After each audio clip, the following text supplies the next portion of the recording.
ছোট, তুই বরং তরকারিগুলো তাড়াতাড়ি কুটে ফেল। আমি এইদিকে ভাতটা যত তাড়াতাড়ি সম্ভব করে নিই। ঠিক আছে দিদি, তাই করছি। আমি তরকারিগুলো কুটতে থাকছি।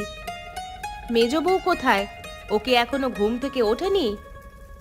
জানি না দিদি, কে কি করছে তার দিকে অত খোঁজ খবর রাখি না। আমাকে সংসারের কাজ করতে হবে, তাই আমি করছি। তা তো বটেই, বড় বউ হবার খাতিরে আমাকে তো এসব দিকে খোঁজ রাখতেই হবে।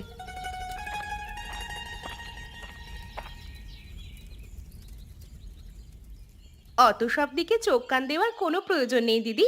কে কি করছে না করছে সেটা তো তার নিজস্ব ব্যাপার। তাতে তোমাদের অত মাথা ব্যথা কিসের? আমার তো কোনো মাথা ব্যথা নেই মেজো। আমি আবার কি করলাম? কেন? তুমি যে এইমাত্র জিজ্ঞেস করলে মেজো বউ উঠেছে নাকি ঘুমাচ্ছে, সেই কথা জিজ্ঞাসা করবার অধিকার তোমাকে কে দিল? তুই তার মানে বাইরে দাঁড়িয়ে আমাদের কথা শুনছিলিস, তবুও রান্নাঘরে আসিসনি? গরমের মধ্যে এখানে এসে কি করব? এই তিন পরিবারের একটাই তো চুলা, সেখানে দুজন মিলে রান্না করলেই অনেক। আমার আবার কিসের প্রয়োজন? তুই এ কি বলছিস মেজো? আমাদের আবার তিন পরিবার কোথায়? আমাদের তো একটাই পরিবার, আর তার একটাই চুলা। এই তো পরিবার, যত সব। এই পরিবার বেশি দিন আর এক পরিবার থাকবে না, এই আমি বলে দিলাম।